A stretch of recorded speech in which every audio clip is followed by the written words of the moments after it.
Hello friends, I am Prabhakar Sakre from SPM Polytechnic, Kumte, Solapur. Uh, in last lecture, we have seen the three functions of the management, that is planning, organizing and directing. Now, next part we will see here, that is next two functions of the management, that is staffing and controlling. Okay, we will see the details about the staffing and controlling. Okay, so what is meant by this staffing? We know that every organization, it may be manufacturing industry or it may be service industry or it may be any institute, each one require a manpower to operate. Okay, so for any industry that requires a staff members or human beings to operate, so it is one of the most important function of the management, that is staffing.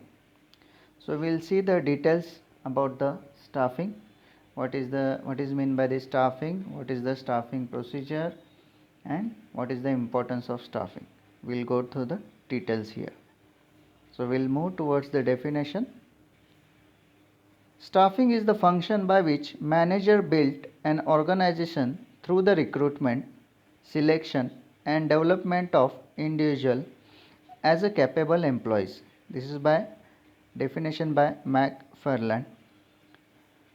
Again, staffing is a continuous and vital function of management. After the objectives have been determined, the strategies, policies, programs, procedures and rules formulated for their achievement and the activities for the implementation of strategies, policies, programs, etc. So staffing is nothing but the manpower recruitment in an organization.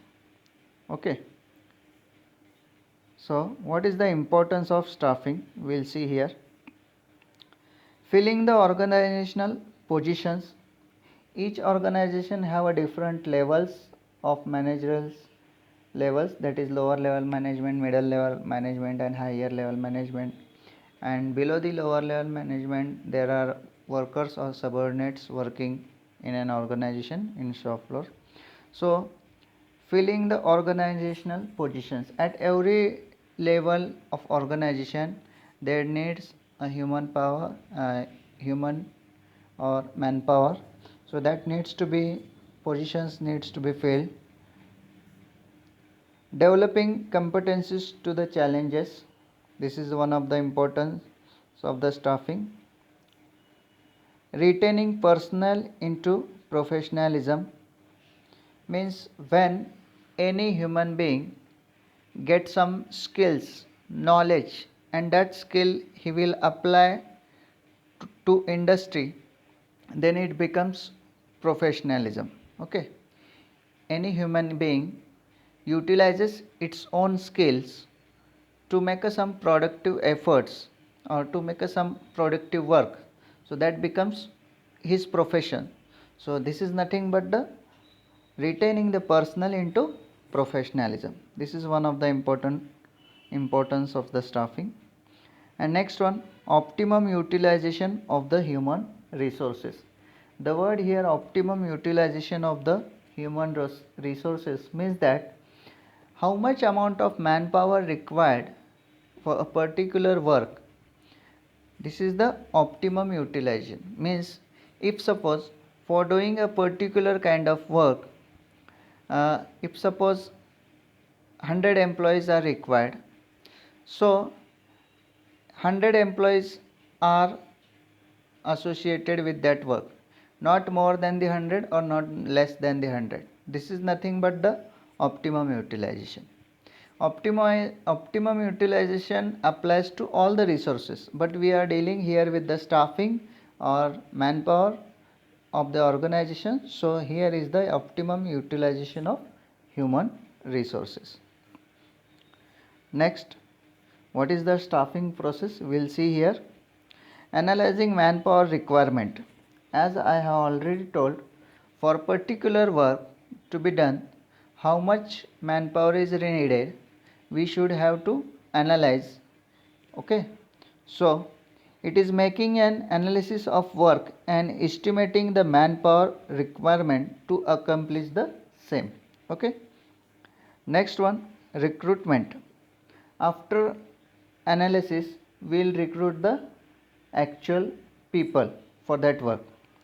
It is identifying and attracting capable applicants for employment. It ends with the submission of application by the aspirant. So we all know the what is meant by recruitment. Next one, selection. It is choosing the fit candidates from the applications receiving in the process of recruitment. When in the process of recruitment, there are lots of candidates are applying for a particular job or particular position in an organization. So selection is one of the most important factor in the staffing process. We have to select the candidate according to his knowledge, his skills, his experience, his salary expectations. All the factors we have to consider, and this is the most important points in the staffing process. This is the selection. And next one is placement. After the selection, placement, this may be a probation, and on successful completion of the same, the candidate may be offered permanent employment. After selection, candidates are hired on probation period. The probation period may vary from 1 year to 2 year or 3 year depending upon the industry's requirement. Okay. If a probation period is successfully completed, he will be hired as a permanent employment in an industry. So probation period is a very important in any organization for an employee. Okay. Training and development. It is concerned with the imparting and developing specific skills for a particular purpose. So we know that now technology is changing day by day. Okay. In any organization or in any industry, there may be changes happens day by day. So each employee should acquire knowledge according to the change in condition. So there must be a requirement of training and development for each level of organization, from basic means workers who are working on shop floor to the top level management. All are required training depending upon their positions. So different skills required for different positions. So each position requires training and development. So this is also one of the important points in the staffing process. And next one, performance appraisal. This is a systematic evaluation of personnel by supervisor or others familiar with their performance so as to rank the employees to ascertain their eligibility for promotion. Here, supervisor will evaluate the performance of his subordinate. Okay, the performance appraisal is done every year in almost all industries. Whenever an employee doing his work, after completion of 1 year, his performance are evaluated, and according to his performance, the promotions are given. So we'll move to the controlling. So this is the next function of the management is controlling.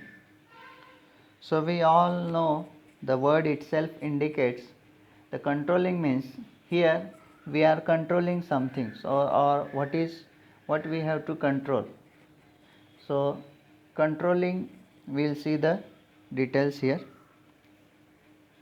What is meant by controlling? Controlling is determining what is being accomplished, that is evaluating performance and if necessary applying corrective measures so that performance takes place according to the plans. This is by Terry and Franklin.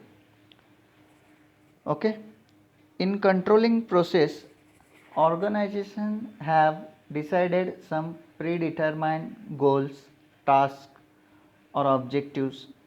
Each individual's work should be in the direction of goal of organization, and that each individual person is working in a proper way or not towards the goal of organization. That is the evaluation, or that controlling. In controlling process, we are evaluating the each individual's performance. If there is a deviation from the predetermined goals or task, then he needs to be guided for again to come on the way. Okay, so if deviation occurs, he needs to be guided, and again it should be work should be towards the goal of the organization. Controlling is the function of ensuring that the divisional, departmental, sectional and individual performances are consistent with the predetermined objectives and goals. Okay. Deviations from objectives and plans have to be identified and investigated and corrective action taken. So what is meant by deviation here? Suppose I will give you here one example. If in an industry, manufacturing industry, take an example of manufacturing industry. If in next month there is a predetermined target of the production, so each department have divided their work. Each department have a set target up till the end of the month, what production he has to get. So each individual person or each worker have given the target. So if he is working on the correct speed or not, his work is with the predetermined correct accuracies or qualities or not, that needs to be checked. If there is a deviation or difference between the predetermined plans, then that deviation must be fulfilled and investigated, and corrective measures are taken to minimize that deviation, so that we can achieve the desired production or set production target in given days. So this is the controlling and taking corrective actions. And deviation from plans and objective provide feedback to the managers and all other management process, including planning, organizing, staffing, directing and coordinating, are continuously reviewed and modified. Okay. Next one, importance of controlling. What is the importance here? We'll see. First one, decentralization of authority. Since the manager at every level of organization have to exercise control, the controlling process leads to decentralization. This in turn enables middle and lower level managers to have some autonomy in making decisions. An organization that distributes authority at every level always works smoothly and effectively. Okay, this is the decentralization of authority. Next one, increasing managerial abilities. By enabling all managers to possess the autonomy to make decisions, controlling enhances their managers' abilities. Next is using resources effectively. The most important function of controlling is to compare the actual performance with expected results. This in turn helps the manager to understand where they are lagging or lacking and how they can improve their performance. Using this knowledge, the manager can use all available resources optimally and prevent their wastage. This is the using resources effectively. Next, facilitating coordination. In every business organization, manager and employees always have to coordinate and work with each other collectively. Controlling improves this coordination by basically demarcating all activities and efforts into a fixed boundaries. In brings together all the resources of organization and enables its personnel to work together with unified efforts. That means each individual one or each every department in organization has a proper coordination towards the achievement of the common goal of the organization. This is nothing but the facilitating coordination. Next is structuring human behavior. Since all organizations have to depend on humans for functioning, they need to regulate human behavior of their employees. Controlling rationalizes this human behavior and prevents employees from having arbitrarily and badly. And last one, achieving efficiency and effectiveness. Okay. A good control system can always greatly boost an organization's efficiency and effectiveness.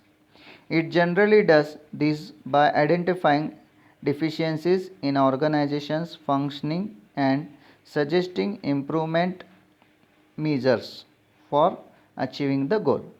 Okay. Now we'll see the what is the controlling process. Controlling involves the following process. First one, measurement of performance against predetermined goal. This is already I have told.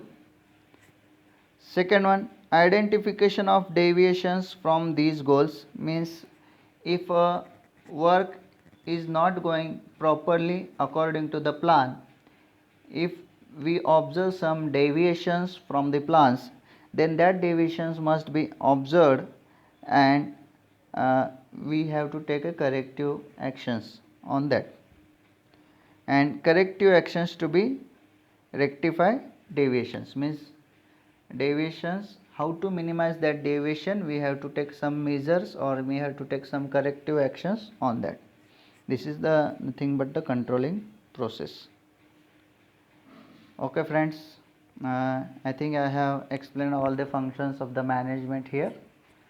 Thank you. Bye bye.